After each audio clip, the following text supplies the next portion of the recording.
it's time to get down and dirty, right? We gotta roll up our sleeves and bring the mustard, right? This is what we gotta do, guys, right? Look at this. I got on my first chart here as we're getting started. Yes, you got it right. It's the 20th of January, and the sun is moving into Aquarius, and Pluto's moving into Aquarius, and just moments behind him, right? And tomorrow is my mom's birthday. Yeah, I'm a Leo 1, and my mother's an Aquarius 1. Look at that destiny choice, right? How many famous mothers and sons have an Aquarius 1 and a Leo 1 relationship? Okay, so now let's check this out, right? Let's check this out. Let's get going here. Can I enlarge the chart for you? And what are we studying tonight, folks? We are studying the elements, right? We're going to know astrology so well by the elements. By the time we're done with this podcast, which has got only 28 minutes left, we're going to know these elements. And we're going to start with, how are we going to know them? Well, last night was about earthquakes, and tonight is the sister podcast about hurricanes and massive water events, like atmospheric rivers kind of events. And we are humans, and we've been given this consciousness thing, and we have been gifted with a great many souls willing to preserve a craft known to us astrology, right? As astrology, this is what we have. And here I am. I'm going to give you the premiere episode of understanding hurricanes and water events. Because after this episode, just like any other DIY video out there, and that's how I look at my astrology, is DIY, It's that correlation thing. If we understand how to correlate, and most importantly, know our elements and our planets and our signs, and know their attributes, we will know how to see how the planets are communicating to us while we're living through that hurricane or that tornado or that hailstorm or what have you. Because the planets and the charts will tell you this. And what I'm going to show you now is so concise and so precise that it's here. It's here. The information's clear. So here we go. Let's look at it all, right? Because what do we have in a hurricane or a typhoon? We got lots of work, okay? So I think we have a quadruple selection of inconjuncts. And these charts are so on the dollar, right? These charts are so on the dollar with this. We're going to look at this right now, okay? We have the first house for this typhoon Doksuri. How many bad ways? Typhoon Doksuri, or Doksuri. And what we're going to show you here is that we have that 12th house Virgo, Earth, hitting that Libra ascendant at 2 degrees. Look at this. And once again, I'm a 2-degree Leo, right? 2 degrees 34 minutes. When you want to think about 2 degrees 34 minutes, just remember me as a Leo.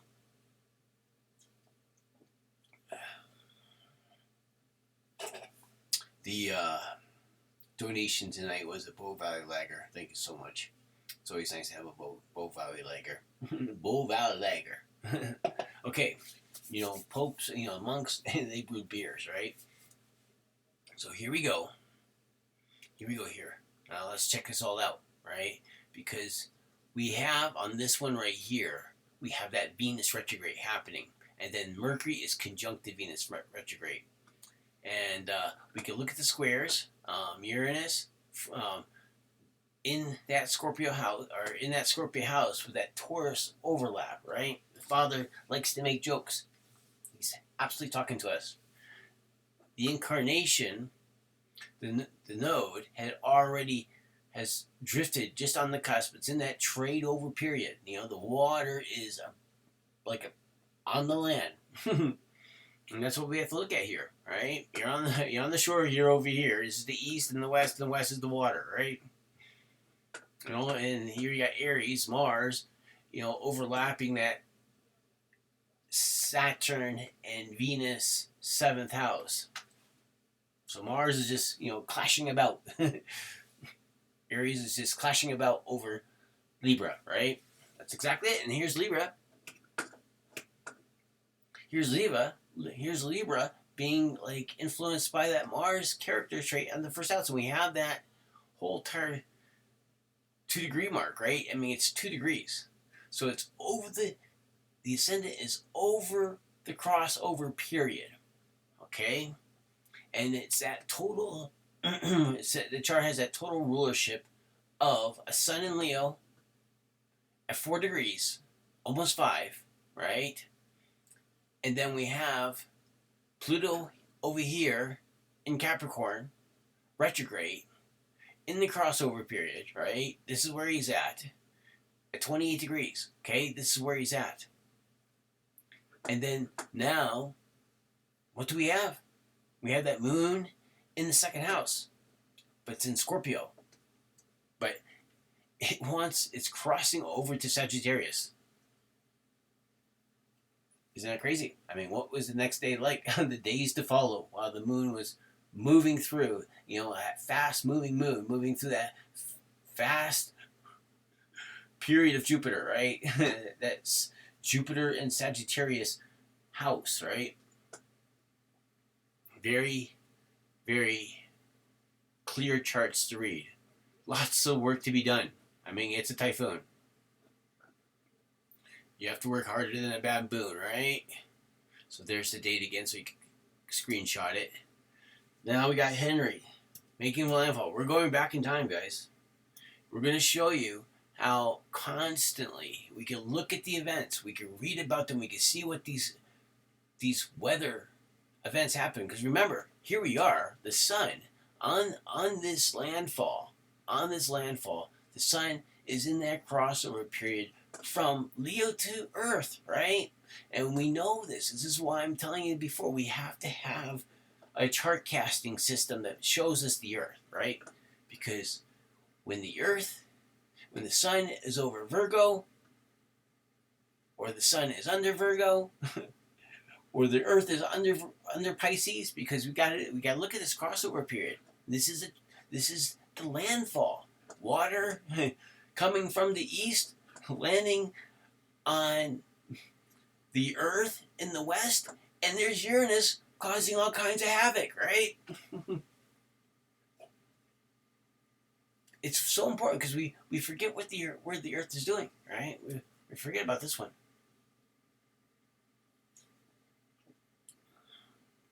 But look at the sun moon. Look at the sun moon as well. We got so much earth and water in this chart. And what time is it? It's August 22nd, right? The sun is moving right into Virgo.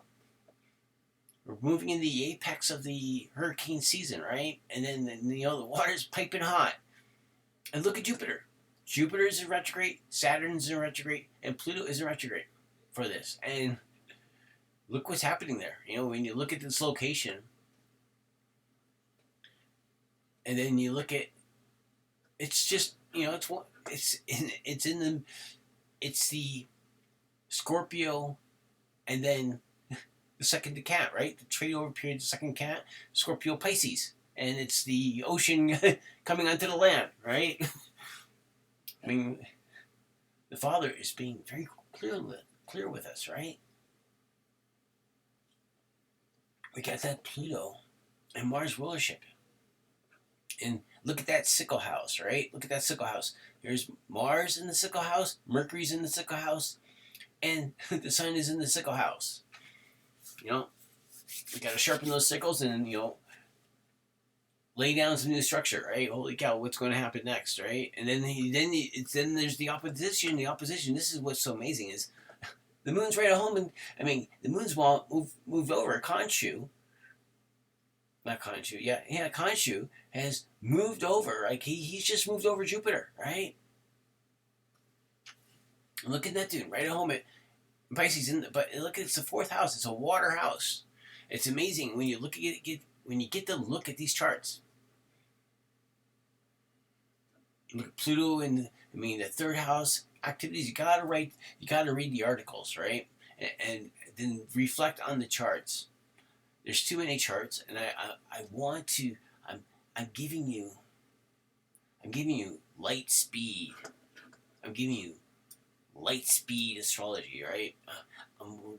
We're not hanging out in that kindergarten land of watching one full moon to the next full moon. We're jumping around, but we're hopping on lily pads from one storm to the next, and we're watching these outer planets, and we're seeing their activities in these houses, in these elemental houses, when the father, when Ra and Khonshu go at it with each other on the cusp of Virgo and Pisces, right? As I said, this is a Ra sponsored podcast. I'm a Leo at 2 degrees, 34 minutes.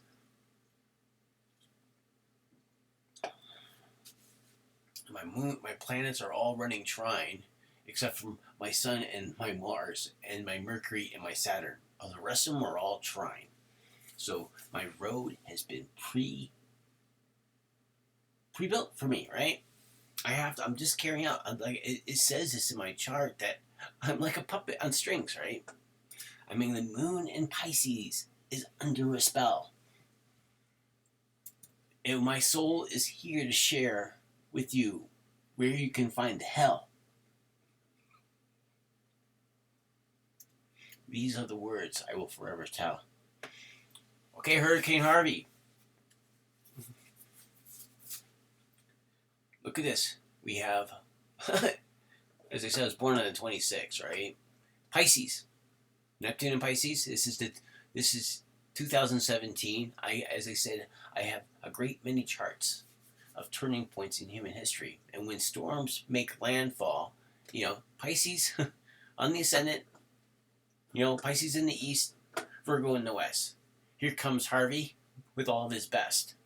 Saturn is in the house of Jupiter, which is the house of motion, right? The water is approaching the coast like many arrows in the air. And then we got Pluto in the heart of Capricorn, right? Where's he at? He's in Taurus, right? Capricorn Taurus. That's where he's at. Pluto. And he's opposed where he's normally liking to be, right? He's opposed at Scorpio time, that fourth house. And the fourth house is empty, right? Because everyone's boarded up and gone somewhere else. Because look at this. Here's Jupiter in the seventh house, right? Of Venus and Saturn. And there's the moon as well. And once again, what do we have? As I said before, we have the water in the east and the earth in the west. And the incarnation is right there. Look at it's just a town meeting of activity. It's a town meeting of activity in the sixth house, And remember that sixth house all belongs to that inconjunct, right? That inconjunct aspect.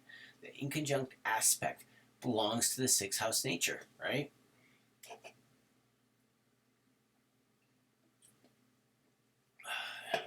Fifth house Venus. So life's not quite a party that day, even though Venus in the fifth house likes to think life is a party, but holy cow, there's squares, there's multiple squares, right?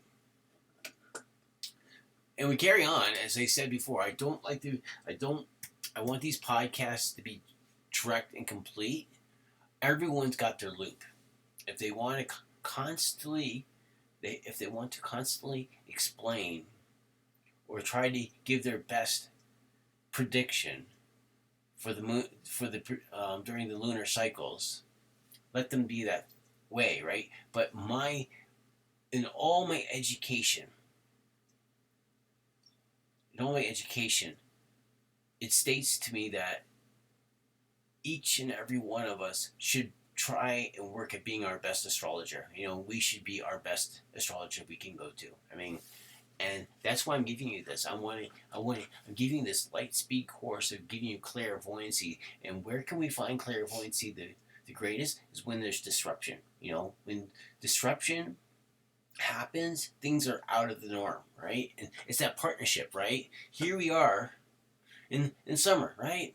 Things are germinating, things are being bountiful, things are getting sexy because it's that Virgo house, right?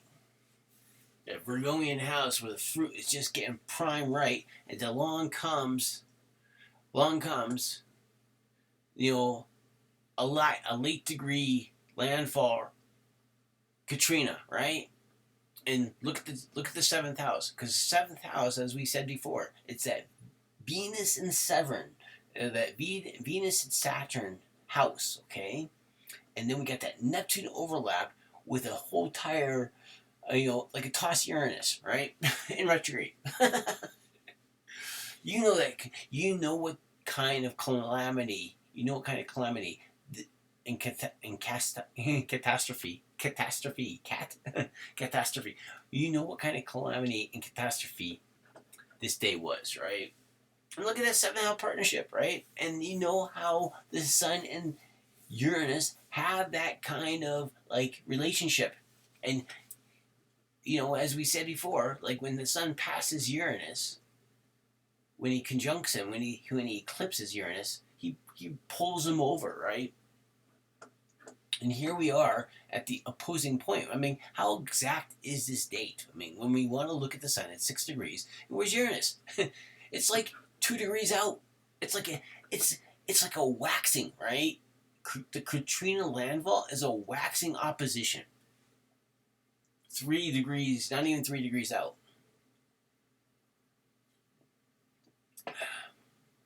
This is the landfall, right? It's a Mercury ruled sign. It's the second sign. It's the feminine side of Mercury ruling the earth, ruling the vegetation. The Sun's moving through there, which is ruled by Leo, okay? The fire, the eye of the storm, okay? And then we have that Mars element because Mars rules the first house. So you got fire, earth, with the Sun illuminating what Mercury's doing, right? And the Sun's doing, because it's the ascendant. Look at the ascendant is still Leo, right? 28 degrees 56 minutes. It's in the trade over period. It is the eye of the storm making land. It's the storm making landfall, and we all know about the storm, right? Because the word storm belongs to who? Jupiter in the second house, hanging out with Venus in Taurus, because it's that Libra. Venus is home at Libra, but at the same time, Venus is home in the second house, and there's Jupiter just expanding on Venus. Look at all the trines. The trines are all there between the overlords, but the inconjuncts are also there with Mars. I told you the Father's with us. Light speed astrology, right? No more subspace, no more of this subspace astrology, Let's look at great epochs of time, right? With all kinds of inconjuncts, that fill the rhymes. Okay, so here we go. Ida. Ida is another, water, earth, right? Pluto, Mars, overlapping the Mars house, landfall, right? Uranus on the cusp of the 7th house in Taurus. And then we have that, look at this. It's beautiful. Because the moon is there, right? Khonshu is there with Saturn and Venus, with that Venus overlap, and there's the node. It's on the cusp, right? It's on the trade over period. And once again, where would the Earth be? As I said, there's double. Look at it. You can see X marks the spot for the inconjuncts.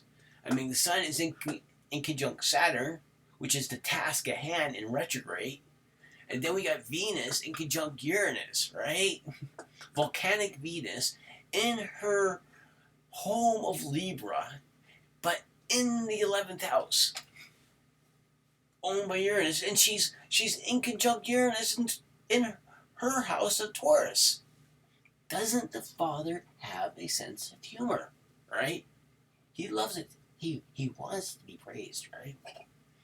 Father wants to be remembered in astrology.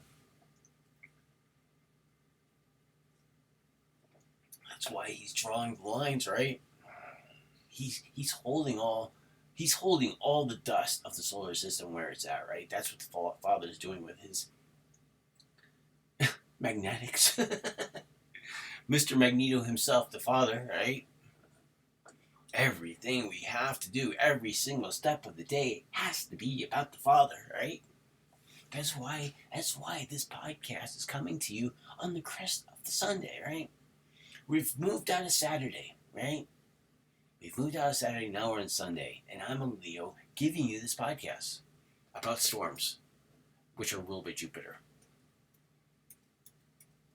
Because it's the velocity of the storm, it's the velocity of the wind that makes the damage, right?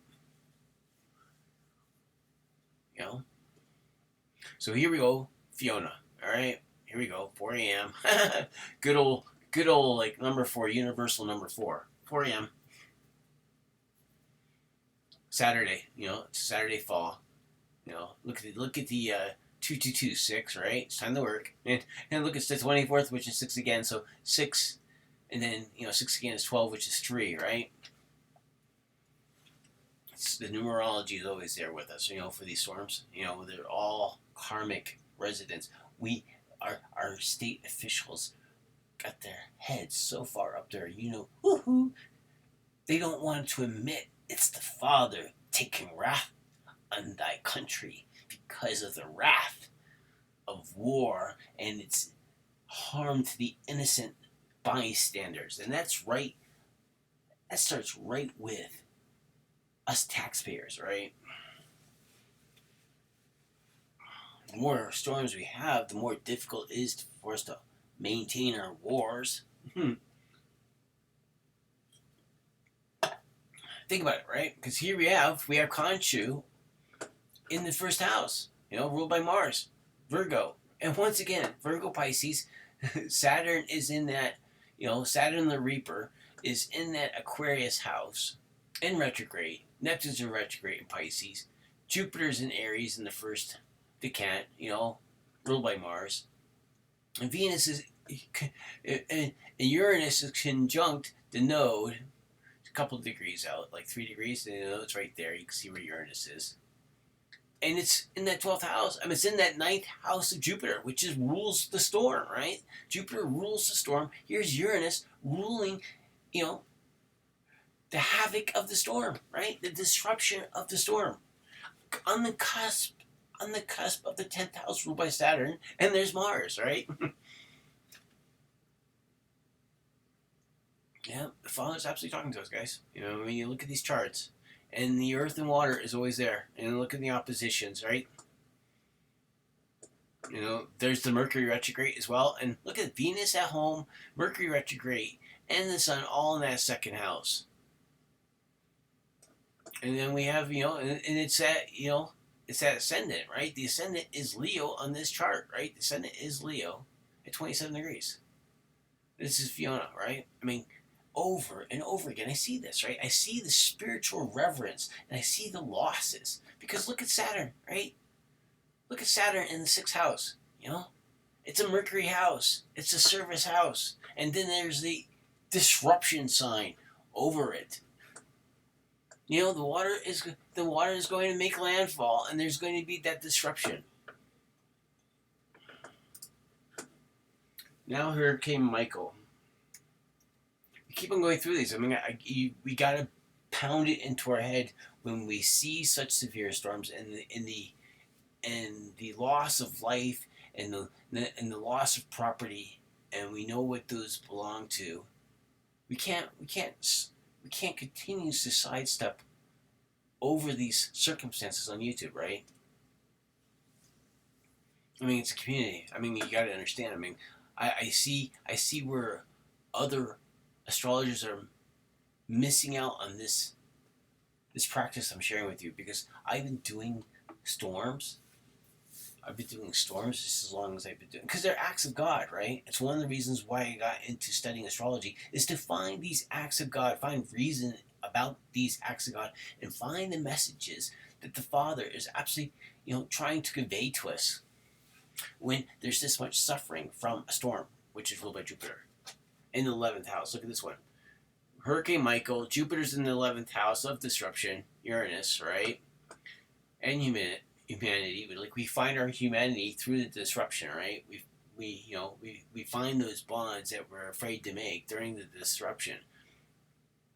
Then there's Venus in retrograde in a Scorpio house where she doesn't like to be, ruled by, Pluto and Mars. And there's the moon as well. It's a town meeting. And there's Mercury, right?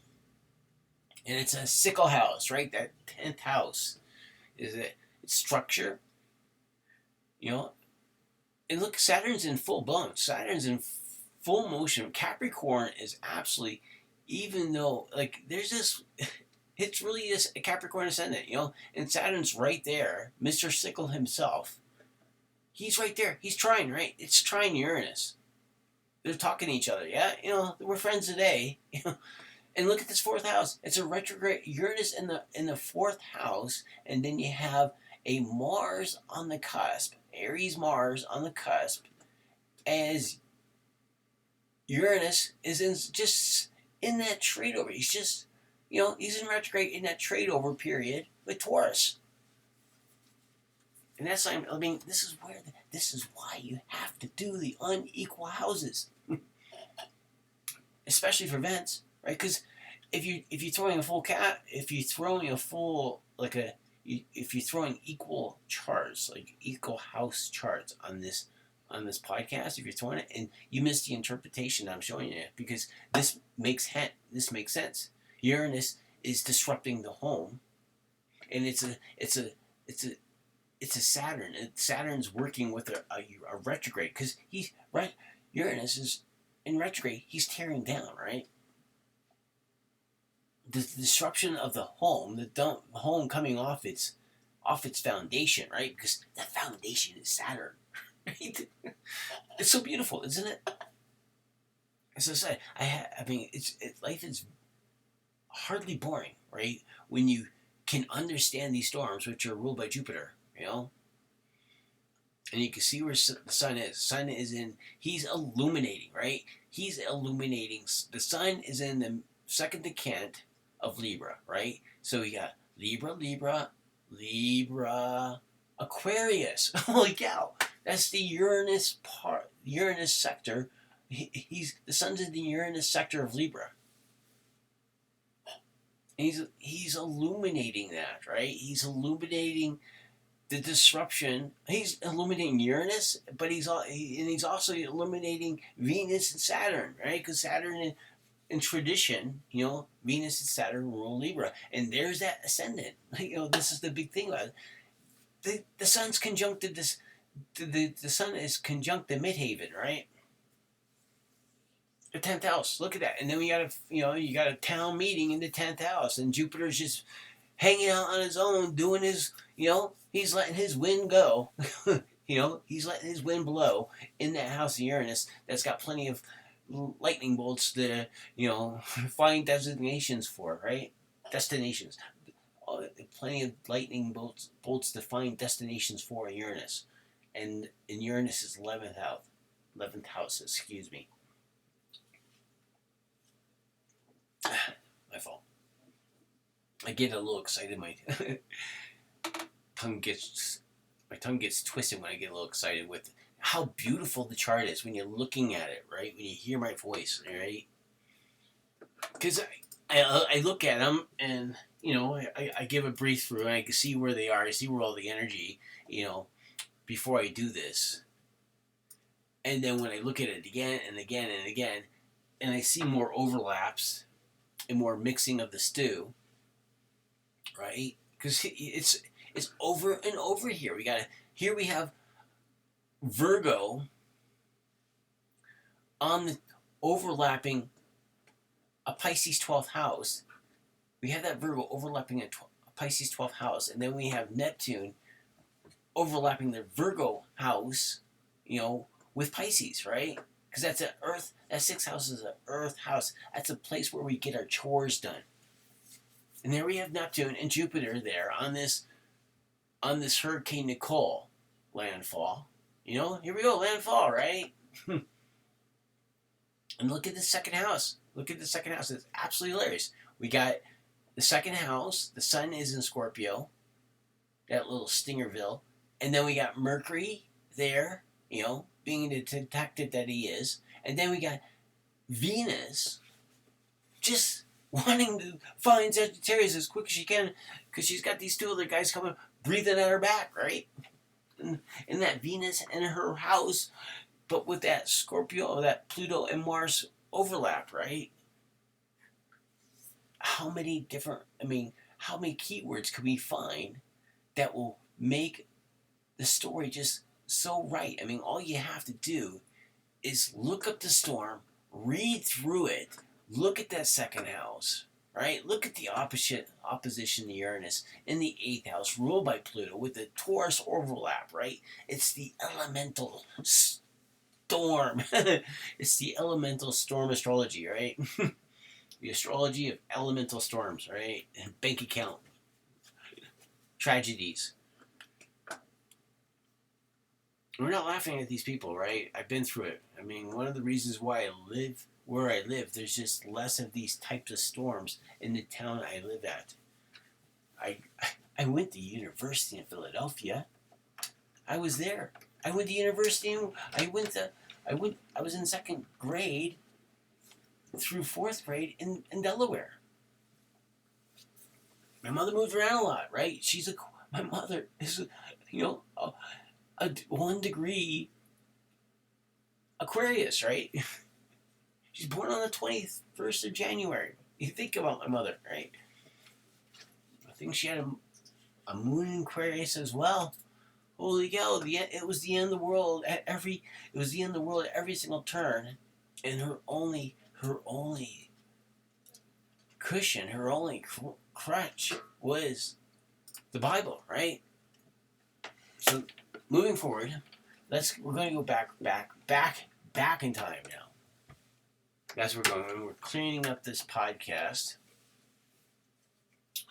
and we are going to talk about one of the most massive and costly water events called the Mega Arc Flood. I have the two charts set as Alpha and Omega because the storm, according to this document right here,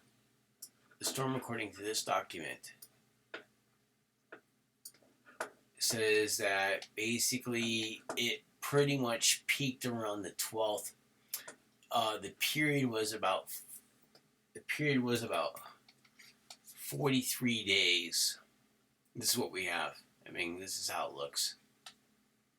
And was the largest flood in the recorded history of California, Oregon, Nevada, inundating the western United States and portions of British Columbia and Mexico. It was preceded by weeks of continuous rains and snow that began in Oregon November 1861 and continued into January 1862. This was followed by a record amount of rain from January 9th to 12th. Okay? So what I've done here is that I've gone through this article. This is in Sacramento. I didn't draw any charts for Sacramento because there's no exact dates, right? What I did for us here, I did the legwork here. I went through all of this. This is something I study, right? I study events caused by man, and I study events caused by, acts of God kind of thing, right? So in the alpha event, this is what it is. The alpha event is for 12 noon, and it's supposedly the first crest of a river in Oregon, right? We have it here. It says December, yeah, the crest of Willamette flood. The crest of the Willamette flood was reached at Salem on December 3rd. Okay, so it's Sagittarius, right? This is Sagittarius month. The storm starts. The storm starts in Scorpio. Okay, and then it was the 4th and 5th, and then finally, what we have here from the beginning, because that's when it starts off. They put it this way, but basically, it was pretty much out of breath by, according to this, is pretty much out of breath by this time period, right? I mean, this one did a lot of its work in, through California, right?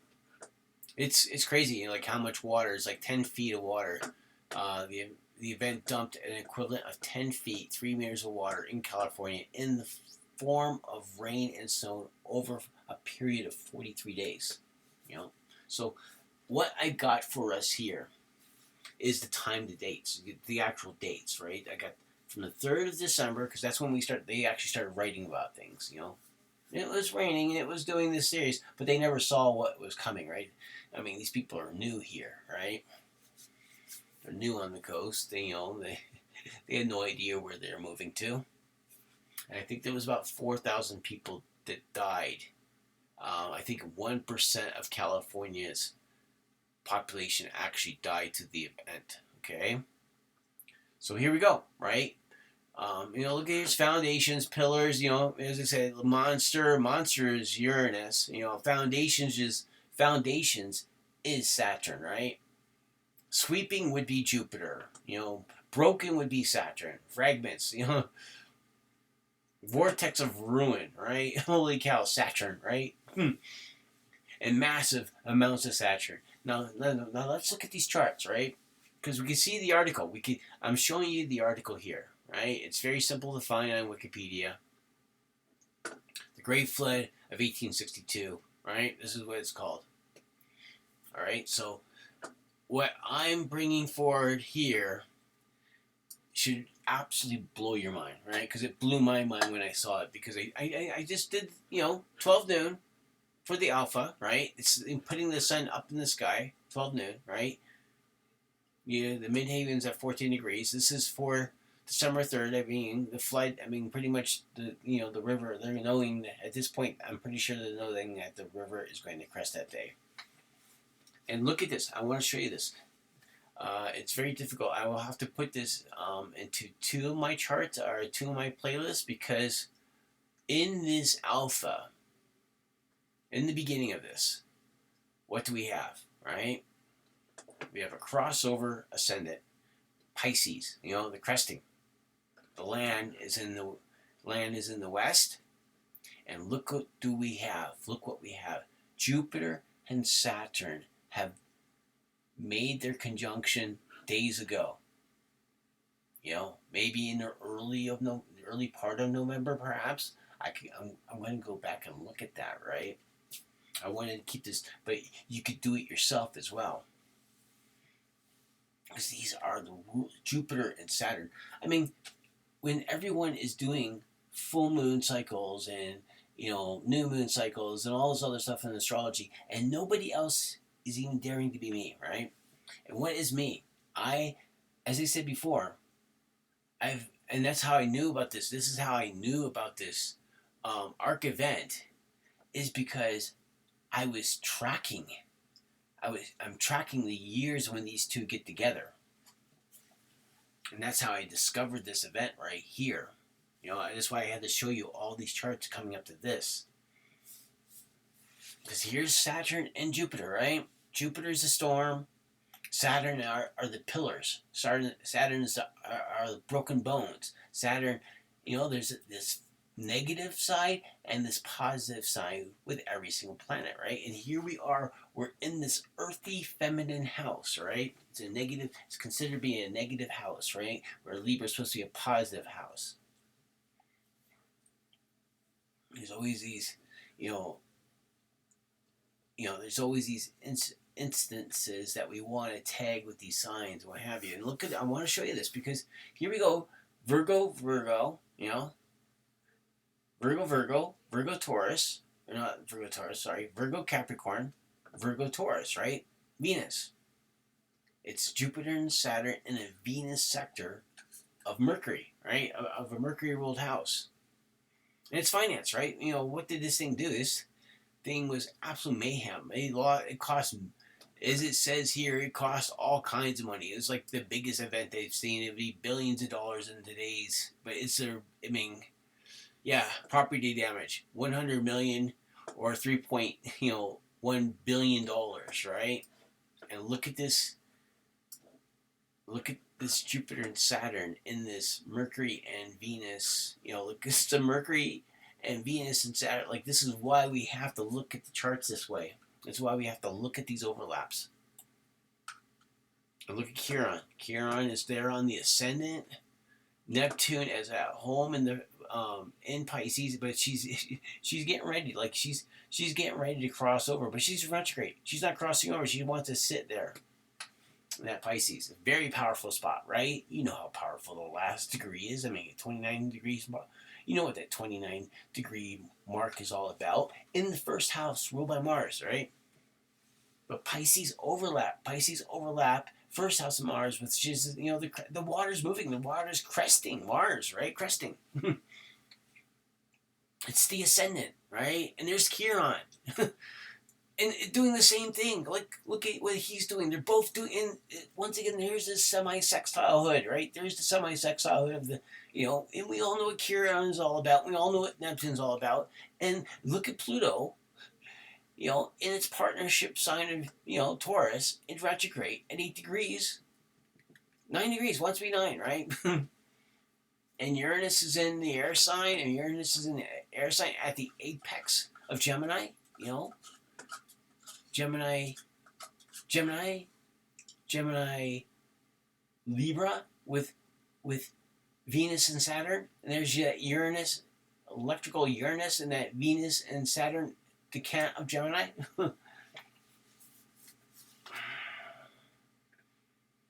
Amazing charts, guys. And we have Scorpio up in the midhaven. Not in the midhaven, but in the overlap of the 8th and 9th house. And Mercury's in that 9th house. And the sun is too, and it's that Jupiter house of the storm, right? And Sagittarius is on the midhaven, right? Sagittarius is definitely on the midhaven. It's about the storm. It's about Santa Claus. December 3rd.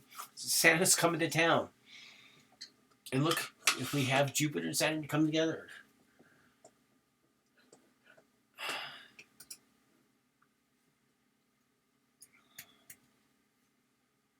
So now we have the mega arc flood omega, right? This is the end of the event. This is Sunday at 12, right? This is noon. We could have taken it to midnight. How much would the moon move, right? But I saw that this one was quite interesting, starting at midday, where the moon has just did his thing with Uranus, right? And then here's Pluto once again in the first house, right? Now Pluto is feeling a little more comfortable, even though there's a Venus overlap. But here we got a Venus overlap with Pluto hanging out with a Mars rule first house. And look at the square hood, right? Holy cow. Lots of squares and crosses, and holy cow. This is why I'm very interested about this. This is where I'm very interested about living for another 40 years to watch the charts that I've seen come apart. I'd love to live another 60 years, right? To see that 2080 chart that I have, where Pluto crosses over my sun in 2080. Wouldn't you love to see that? What inspires you to want to live longer than to see your charts, you've casted 60 years in advance, right? I mean, this is what I love about astrology, trying to find a healthier way to walk. So here we are.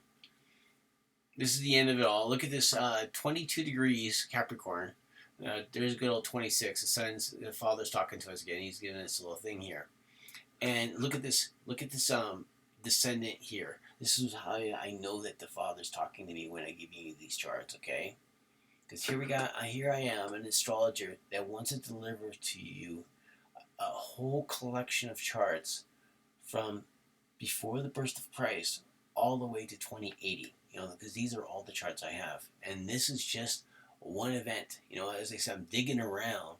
I have lots and lots of charts online at this astro.com site. And here I'm digging around. I'm like, holy cow, this is a really easy one to show. I mean, I've studied this selection of charts a lot of times. They will absolutely like this podcast. Because it's a Jupiter and Saturn conjunction. It's a new moon, full moon kind of thing. And, it's... You could continuously follow the cycles of 28-day cycles, and you could be inching along in your understanding and your clairvoyancy. But when you see the full forecast, when you see several, as I said, when you're watching Jupiter and Saturn conjunct every 20 years, and you're going back in time, you're making these 20-year leaps, and you're seeing what's happening on the globe during those 20-year periods, and you're seeing all the squares that Jupiter and Saturn are first the sextiles, and then the squares, and then the inconjuncts. You see all these aspects that Jupiter will play to Saturn until he catches up to Saturn in just 20 years. Because remember, Saturn will take 30 years to return to the spot where he was conjunct by Jupiter, or she was conjunct by Jupiter the time before. If you catch my drift, I mean. Because as I said, it takes 30 years. I mean, it'll take 30 years for the Saturn return, for us to do a full time evaluation properly in astrology, in my new millennium forecasting. We will look at the 30-year period from when Jupiter and Saturn conjunct in 2020, on December 21st. And then we will see another conjunction 20 years later, but Saturn, as I said before, will not return to that 2020 spot until 30 years. And that's how we have to look at our cycles, folks. I mean, when you see this stuff happening, right? Because here we have the Sun, is trying with Jupiter. Like, the Sun is absolutely near perfectly trying. It's only like, when you look at the trine on this omega date, it's 9 degrees out, which is Jupiter. The sun is absolutely, I mean, it's a horrible thing that happened during this time. I mean, lots of people suffered, right? But that's what Saturn's all about. And Jupiter is as illuminating mass suffering. And you can look at 2020, and 2020 was all about mass suffering through COVID-19. I mean, that was Jupiter and Saturn conjunction. That was the most recent one. And here we look at a lot of more mass suffering. And Jupiter's the mass, and Saturn's the suffering, right? Saturn's the killjoy. And Jupiter's there, and it's mass killjoy, right? They're both in retrograde. And you can see this, right? Because this is the end of the actual rain event. And now Jupiter and Saturn will be in retrograde for X amount of months. And what are they doing? Everyone's cleaning up. It's that, rebuilding the foundation, right? And all the motion, all the work, you got to look at this. Because when you look at when you can see there's not a super, there's a light. It's looking for an inconjunct, but it's not there. But at the beginning of the storm, the inconjunct is right there. Because here's the sun at 11. The work is beginning to happen. The sun is at 11 degrees, and Pluto is at 8 degrees Taurus, right? The sun is at, it's not Scorpio. The sun's not in Scorpio. So there is and in conjunct there, the sun is doing its work with Pluto, which is the reforming planet. It's a natural disaster, right? Much reformation happened with the Pluto being in Taurus, wanting to be 9 degrees retrograde, right? Reforming. So here you go, guys. I hope you enjoyed the podcast tonight.